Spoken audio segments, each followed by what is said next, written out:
Santa Catarina vai ofertar CNH gratuita a motoristas profissionais. Içara, no sul catarinense, tem novo ponto de atendimento do Detran. Unidade vai atender cerca de 46 mil condutores. Santa Catarina tem a menor taxa de desemprego dos últimos 10 anos. Estado apresenta os menores índices de pobreza e extrema pobreza do país. Em Curitiba, obras na linha verde do transporte coletivo serão feitas por etapas. Cerca de 2.500 veículos circulam por hora no local. O adeus ao ator americano Val Kilmer, astro de Top Gun e Batman. E ainda, cães farejadores são alento em Bangkok. Animais oferecem apoio emocional aos familiares enlutados após terremoto. Essas e outras notícias a partir de agora no Pix News.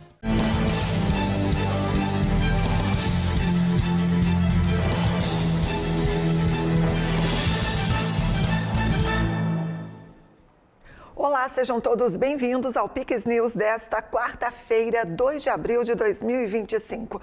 Nós estamos ao vivo, agora no horário de Brasília, 8h02. O governo de Santa Catarina está em mobilização em prol da causa animal. É que a campanha Abril Laranja intensifica a prevenção da crueldade contra os animais.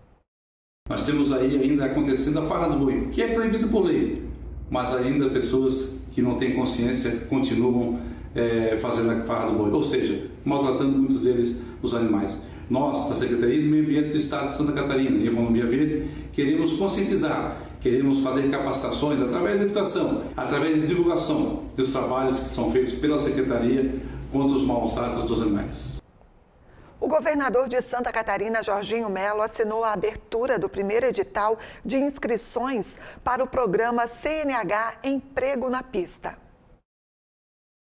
Nesse primeiro edital, o governo do estado vai ofertar gratuitamente até 30 mil carteiras de habilitação para as categorias A, B, D e E. O lançamento ocorreu com a presença do governador e autoridades do estado.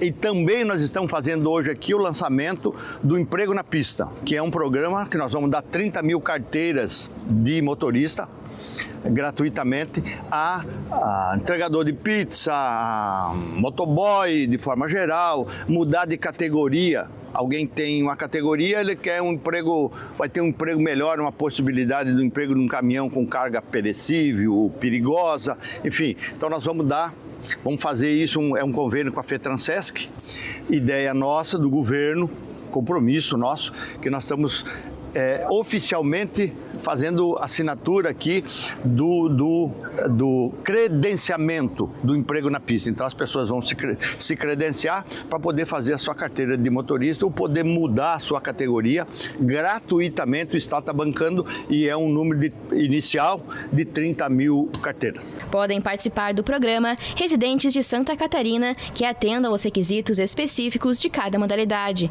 como a primeira habilitação, mudança de categoria, adição de categoria e também a inclusão do exercício de atividade remunerada, que é uma anotação que motoristas profissionais precisam ter na Carteira Nacional de Habilitação. A iniciativa do Estado catarinense, lançada em 2023 por meio do Detran, vai até o dia 30 de abril.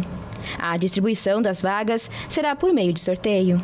No próximo mês, serão ofertadas novas vagas em outras cidades e novos serviços. O programa CNH Emprego na Pista ele é um programa único no Brasil, porque ele não apenas concede uma primeira habilitação, mas ele usa a CNH como uma oportunidade de emprego para as pessoas.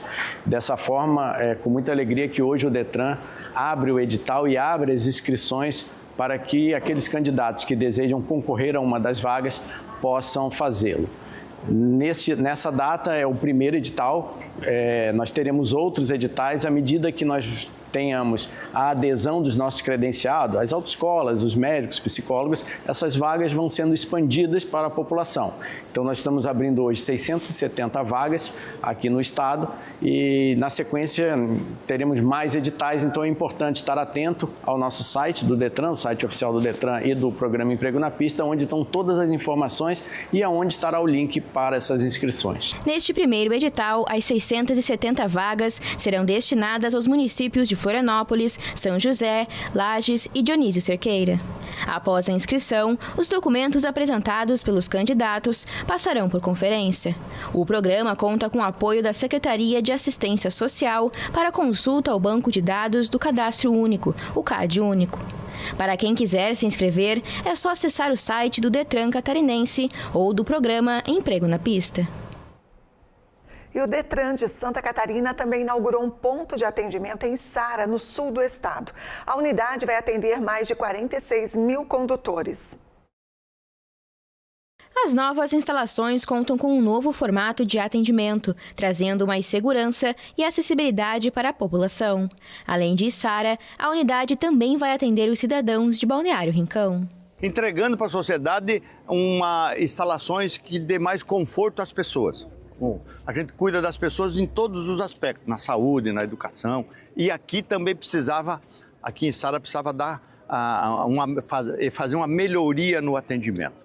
E além disso é um atendimento único, horário estendido e direto, para facilitar a pessoa quando sai do serviço passar aqui e resolver problema de licenciamento, de multa, de todas aquelas questões que se resolvem no Detran. O ponto de atendimento de Sara, ele atende a cidade de Sara e de Balneário Rincão.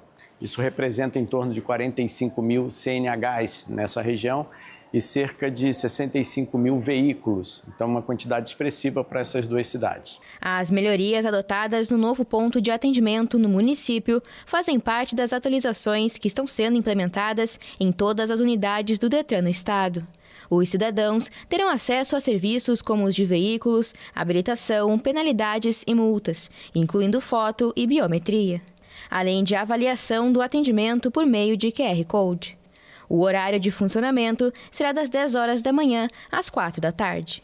Aqui em Sara, o Detran prossegue na sua implementação de trazer locais que busquem padronizar o atendimento ao cidadão.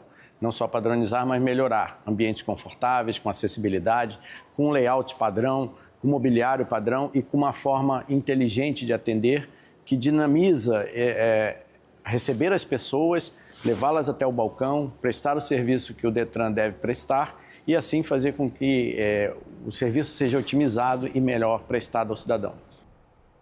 Santa Catarina está com a menor taxa de desemprego dos últimos 10 anos. De acordo com o IBGE, somente em 2024 foram geradas 106 mil vagas formais de trabalho em Santa Catarina. Conforme o CAGED, esta é a menor taxa de desemprego dos últimos 10 anos no estado, apenas 2,7%. Como resultado da economia aquecida, segundo o relatório divulgado pelo Instituto INSPER, o grau de pobreza entre os catarinenses é de 4,2% e o de extrema pobreza é de 1,8%.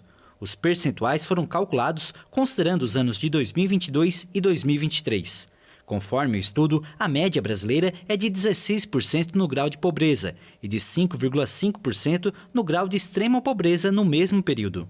Santa Catarina está no rumo certo, ela está no caminho certo pelas mãos do governador Jorginho Melo, que vem incentivando e vem capacitando a população para que haja vagas de emprego e também que já existem as vagas de emprego e essas pessoas capacitadas ocupem essas vagas.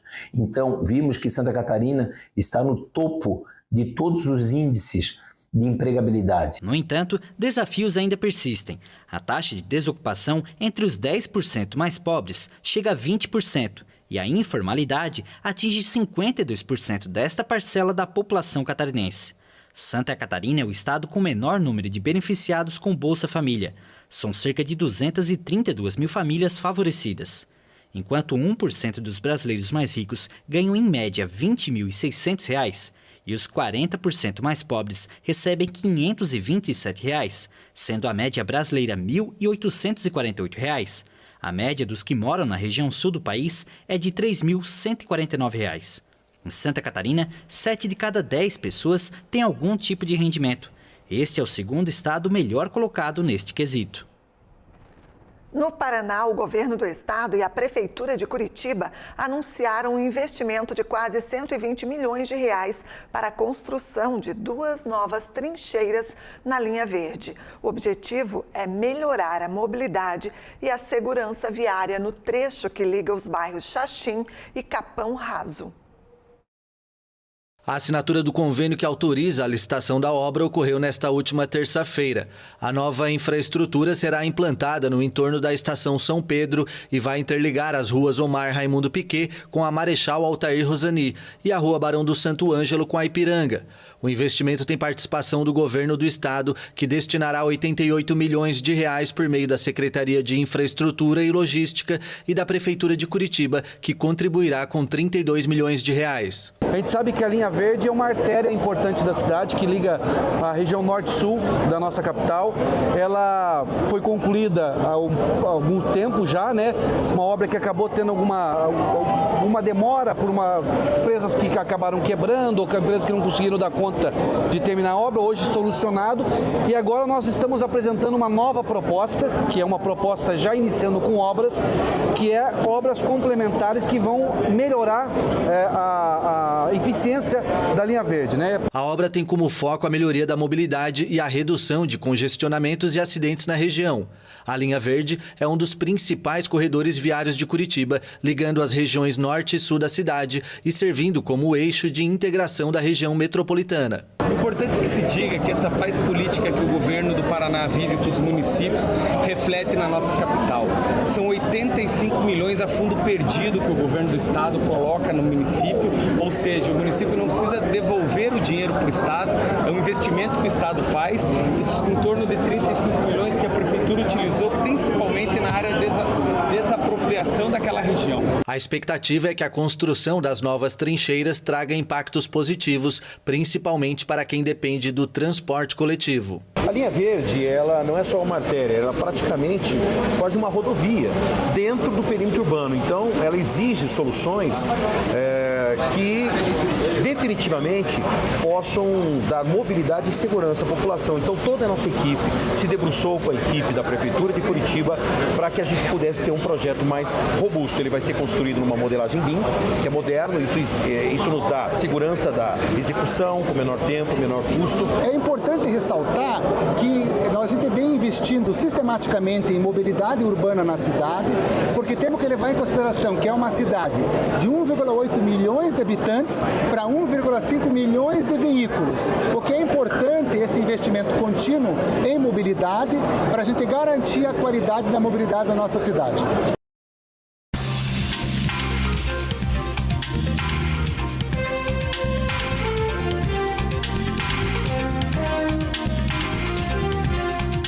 Em Brasília, a Comissão de Assuntos Econômicos do Senado aprovou ontem o projeto de lei da reciprocidade, que autoriza o Brasil a aplicar sanções comerciais a países que não ofereçam tratamento isonômico ao comércio brasileiro. A proposta é vista como uma resposta ao recente tarifaço do presidente americano Donald Trump e às possíveis restrições da União Europeia à exportação de proteína bovina e soja brasileiras. Os senadores negaram que a proposta seja uma retaliação. Assunto para o jornalista Tiago Pereira, que já está aqui comigo. Boa noite, Tiago. Bem-vindo. Eu começo perguntando para você o seguinte: taxação de 10%. Né, anúncio feito na tarde de hoje pelo presidente americano. Essa medida, essa nova regra, ela faz sentido mesmo com o anúncio aí da taxação por Trump? Faz sim, Andréia, é mais do que necessário. Devem finalizar a votação nessa noite, está em votação no plenário agora, né?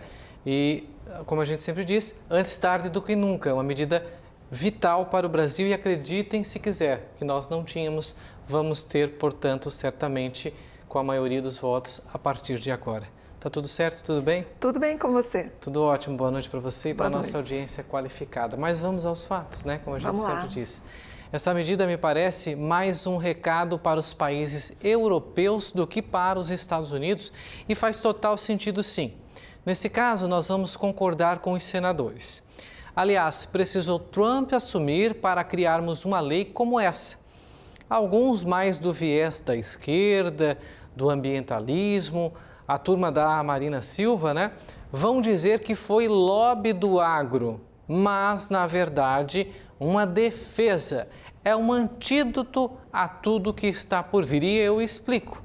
É que a União Europeia quer dificultar ou até mesmo impedir importações, no caso vindas de regiões desmatadas, o que é praticamente impossível, pois quase todo lugar onde se planta e colhe hoje já foi mata no passado.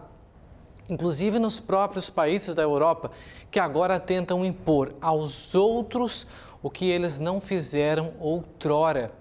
Essa lei até poderia servir de alguma coisa para os Estados Unidos, caso colocasse alguma taxa extra.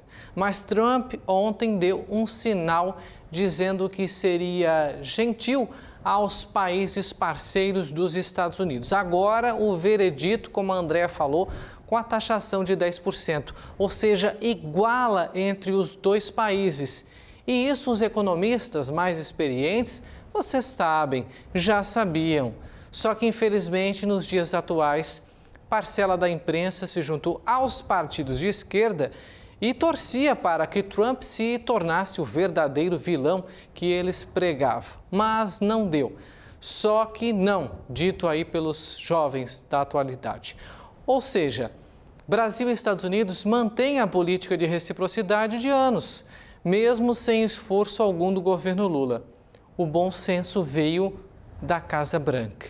E na tela nós vamos especificar com clareza o que Trump está fazendo. Vamos ver nessa primeira lâmina.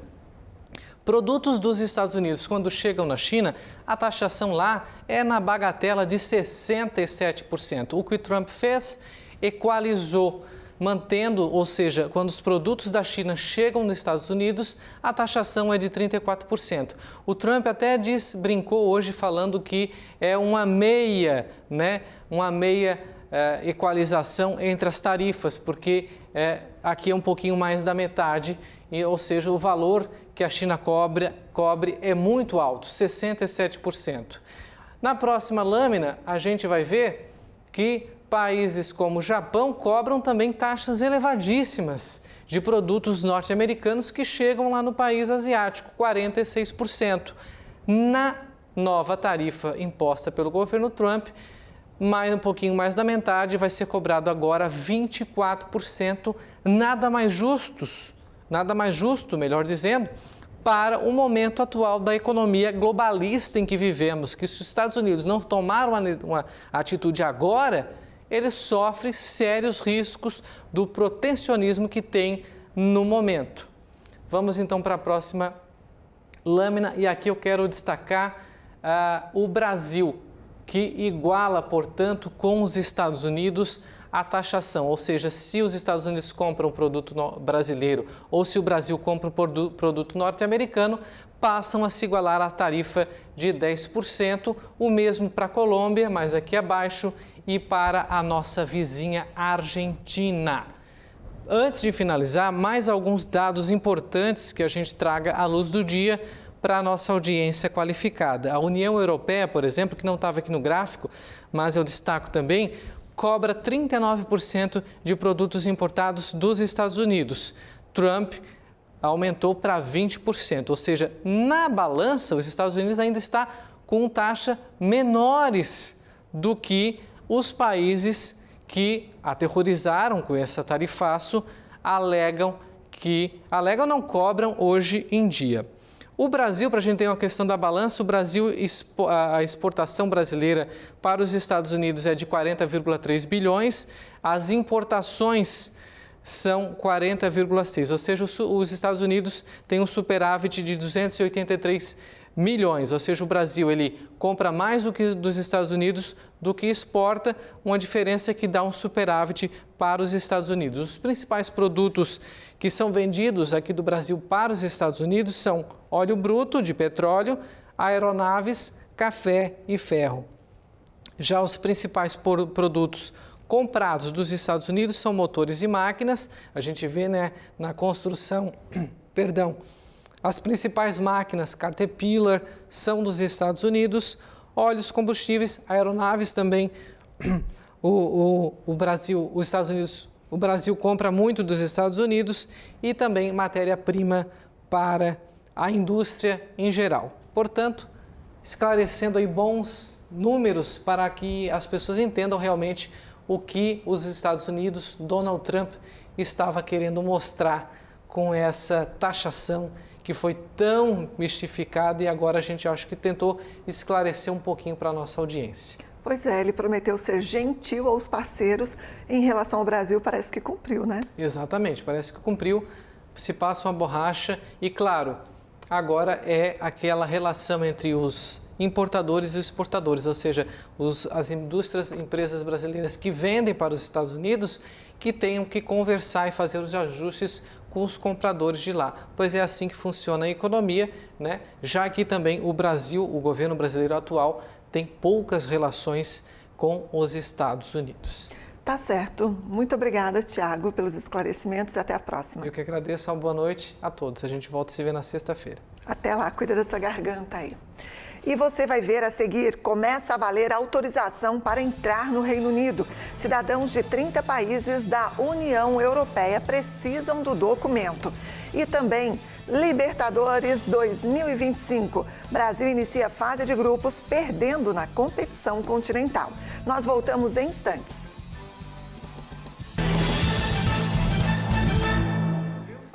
O Coelhinho chegou no Cestão de Páscoa Comprão, com os melhores preços. Vem pra caça ao descontão que dá pra levar mais. Banana branca, R$ 2,99 o quilo. Cebola cabeça, R$ 1,89 o quilo no Clube K. Alcatra com maminha inteiro a vácuo, R$ 36,90 o quilo. Arroz branco Kika, 5 quilos, R$ 17,99 no Clube K. Açúcar extra fino Caiobá, 5 quilos, por R$ 16,99. Lava-roupas Omo, 1,6 kg, R$ 19,99.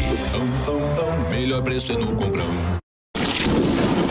Com o aumento da temperatura e das chuvas, aumenta também o risco de desastres. Se estiver no litoral, na serra, em uma região próxima a rios, cachoeiras ou com histórico de enchentes e alagamentos, antes que aconteça, se informe sobre um local seguro para o caso de uma emergência. Respeite os alertas da Defesa Civil. A prevenção pode salvar você ou alguém que esteja em situação de risco. Todo mundo pode ajudar a salvar uma vida. De volta com Pix News, agora 8h24, no horário de Brasília. Vamos com alguns destaques internacionais. Começou a valer a partir de hoje a autorização eletrônica de viagem, a ETA, para turistas de 30 países europeus. A medida já tinha sido implementada para cidadãos de 50 países, entre eles Estados Unidos, Canadá e Austrália. De acordo com as autoridades britânicas, a ETA vai reforçar a segurança nas fronteiras. Depois de impor esse sistema em janeiro a cidadãos de 50 países, entre eles Estados Unidos, Canadá e Austrália, agora é a vez dos turistas de cerca de 30 países europeus precisarem solicitar autorização para entrar nos 4 países do Reino. Yeah, I mean it's an extra step. You have to apply for the ETA. Assim, é um passo a mais. Você tem que aplicar para o ETA e torcer para ser concedido. Você não sabe exatamente o que acontece depois disso. Mas é menos trabalhoso do que o requerimento de um passaporte, que foi adicionado há 3 anos. Antes, você podia viajar com uma identidade. Foi uma mudança maior. That was a bigger change for me personally. Just before traveling, I think today might be the first day. Logo antes de viajar, acho que hoje é o primeiro dia, tive que baixar um aplicativo, colocar minhas informações e em 20 minutos recebi no e-mail minha aprovação para viajar. In my email inbox to travel. Para obter a autorização, os viajantes devem pagar 10 libras, equivalente a pouco mais de R$ 88, valor que vai aumentar para R$ 117 a partir da semana que vem. O documento, que está disponível desde 5 de março, vai permitir que o turista permaneça no Reino Unido até 6 meses por vez, com a opção de entrar e sair do país por 2 anos sem precisar renová-lo. O processo é parecido ao imposto pelos Estados Unidos com um documento chamado ESTA. Com a exceção da Irlanda, todos os cidadãos da União Europeia, menores e adultos, devem solicitar autorização, a não ser aqueles que têm o visto de residência no Reino Unido. As ações da Tesla subiram na Bolsa de Nova York nesta quarta-feira, depois que o site político publicou que Elon Musk em breve vai deixar ou vai reduzir significativamente a atuação no governo de Donald Trump. O veículo de comunicação americano Político relatou que o presidente Trump anunciou aos parceiros e membros do gabinete que Musk vai deixar o cargo no governo nas próximas semanas. Ainda de acordo com o site político, Trump e Musk decidiram que este é o momento de Elon Musk se concentrar nas empresas que tem e manter um papel de apoio no governo americano. O bilionário é o chefe da Tesla, da empresa espacial SpaceX e dono do X, o antigo Twitter. Também, nesta quarta-feira, a Tesla reportou uma queda de 13% nas vendas em todo o mundo no primeiro trimestre do ano, devido a uma produção menor em função de ajustes nas fábricas e ao impacto da atuação de Musk no governo americano. Agora, mudando de assunto, os cães de busca e resgate tailandeses desempenham um papel de animais de apoio emocional para os familiares das vítimas do terremoto. Toda tragédia tem imagens de solidariedade e carinho em meio à dor da perda. Na Tailândia, esse alento também vem de cães de busca e resgate. Animais que desempenham o papel de apoio emocional para os familiares enlutados das vítimas de um arranha-céu que desabou em Bangkok. Os cães fazem mais do que apenas procurar as vítimas. Eles ajudam as pessoas a se sentirem menos ansiosas e menos tristes, mesmo que seja por um curto período. Temos visto a importância de levar cães para apresentar a parentes das vítimas, para que pelo menos eles possam ver que esses cães são os que procuram seus parentes. O edifício de 30 andares que estava em construção desabou em questão de segundos na sexta-feira, quando um terremoto de magnitude 7,7 atingiu o país vizinho Myanmar e o impacto se estendeu à capital tailandesa. Até o momento, 13 pessoas morreram, possivelmente trabalhadores da construção civil, enquanto outras 9 ficaram feridas e estima-se que mais de 70 estejam soterradas sobre os escombros. Os cães que atuam em Bangkok já trabalharam em outras tragédias, como o terremoto da Turquia em 2023. Eles são uma parte muito valiosa da equipe. Esta equipe está em missão para procurar muito mais pessoas ao redor do mundo. As autoridades enviaram várias equipes caninas para ajudar na operação de busca e resgate em Bangkok, inclusive do Exército e da polícia. 11 cães foram recrutados, a maioria Golden Retriever, animais que trouxeram sorriso apenas por estarem no local onde as famílias se reúnem à espera de notícias do terremoto, que em Myanmar tem o saldo de mortos beirando os 3.000. As possibilidades de encontrar sobreviventes em Myanmar são cada vez menores. Mas os resgates de 2 trabalhadores entre os destroços de um hospital da capital, Naypyidaw, aumentaram as esperanças. A junta militar publicou um balanço atualizado nesta quarta-feira de 2.886 mortos e 4.600 feridos. 373 pessoas são consideradas desaparecidas. Além das vidas perdidas, o terremoto causou destruição generalizada em Myanmar, um país já devastado por 4 anos de guerra civil. 3 grandes grupos armados de minorias étnicas anunciaram uma pausa de 1 mês nas hostilidades para facilitar a distribuição de ajuda humanitária.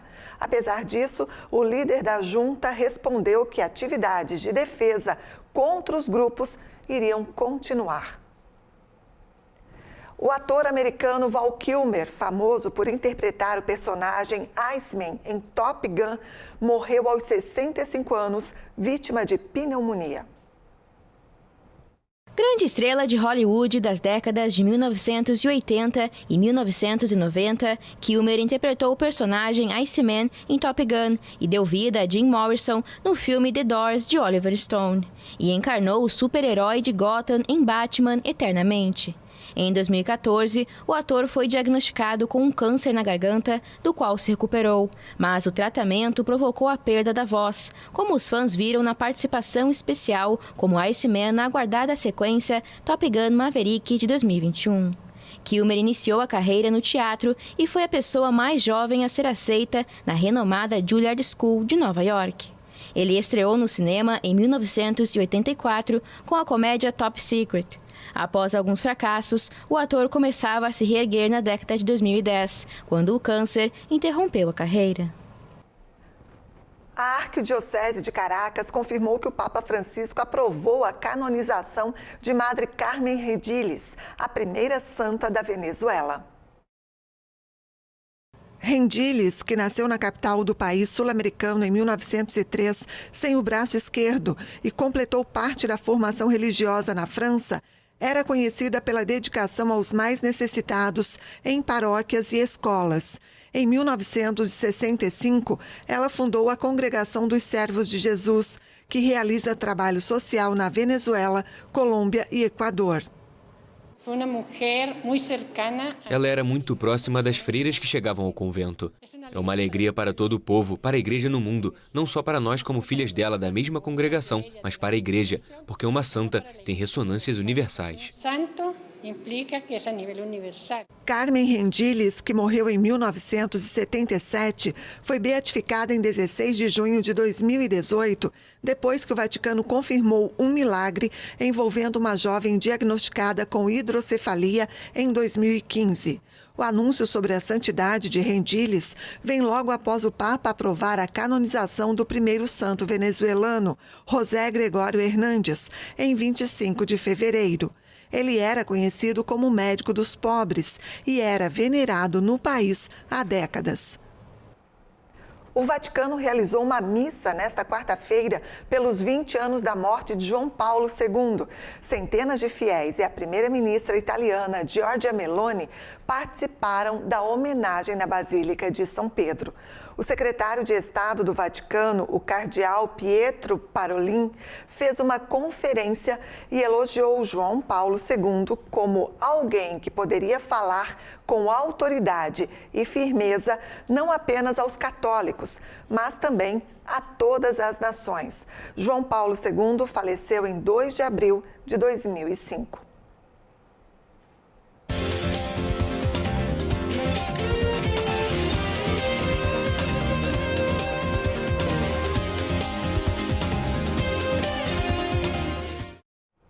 Muito bem, hora de chamar Vinícius Pacheco. Chega mais, Vini, boa noite para você. Quer dizer, então, que demos largada na fase de grupos da Libertadores. Isso já desde ontem, né? Libertadores e também Sul-Americana. Como é que está o Brasil nessas competições? Alguma novidade? Conta pra gente. Boa noite, Andréia. Boa noite a todos que nos acompanham. O Brasil começou mal a competição.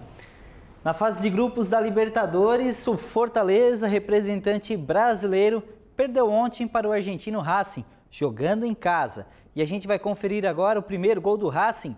Foi marcado pelo Salas após a cobrança de escanteio. A bola ficou viva na grande área e o gol dos argentinos Racing.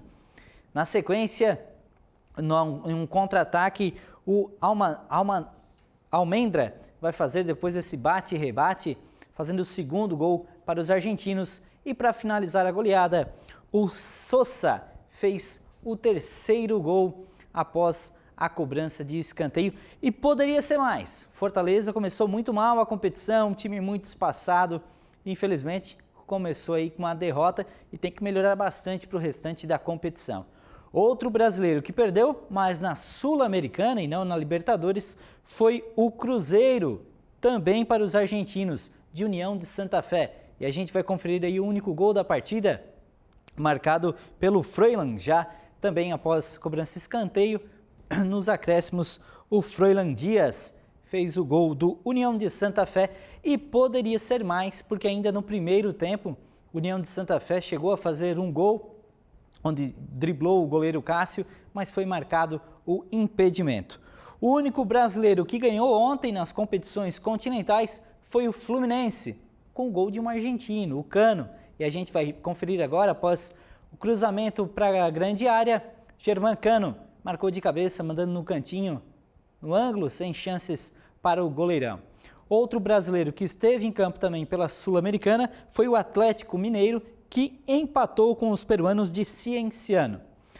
As competições continuam e hoje a gente ainda tem Libertadores da América. São Paulo vai enfrentar logo mais o Talleres que também é da Argentina, e Universidade de Chile vai enfrentar logo mais o Botafogo. E ainda na Libertadores, amanhã a gente tem Palmeiras e Flamengo também na competição e a gente confere aí. Primeiro vamos ter às 7 horas da noite o jogo aí nacional. E entre os brasileiros, Bahia e Internacional vão se enfrentar às 7 horas da noite.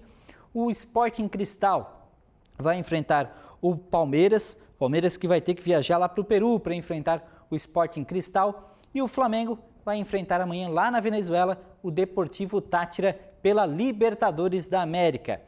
E hoje ainda temos Sul-Americana. Corinthians, neste momento, está perdendo para o Huracan da Argentina. Corinthians perdendo em casa neste momento. O Melgar vai perdendo para o Vasco. Vasco vencendo lá no Peru pela Sul-Americana. E temos também logo mais o Grêmio jogando lá no Paraguai com o Sportivo Luquenho. E o Vitória jogando em casa logo mais às 9h30 da noite contra a Universidade Católica pela Sul-Americana. É o Brasil aí na competição continental e a gente vai torcendo para os brasileiros se manterem vivos, né? Começando mal, mas a gente espera que pelo menos finalizem bem. É isso mesmo, a gente quer ver gols, né? E sem violência, É claro. isso aí, futebol, o que a gente quer é futebol. E essa Sul-Americana, o Brasil sempre tem um protagonismo, né? Sul-Americana e também na Libertadores.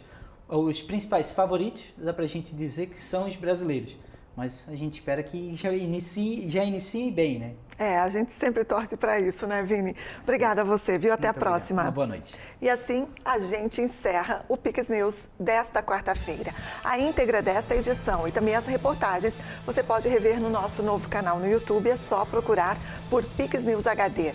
Curta e compartilhe os nossos conteúdos. Mais notícias também no nosso site. É só acessar pixtv.com.br. Muito obrigada pela companhia. Fique agora com o CinePix e a gente se encontra amanhã. Até lá. Pix TV, 6 anos, conectando você ao melhor conteúdo todo dia.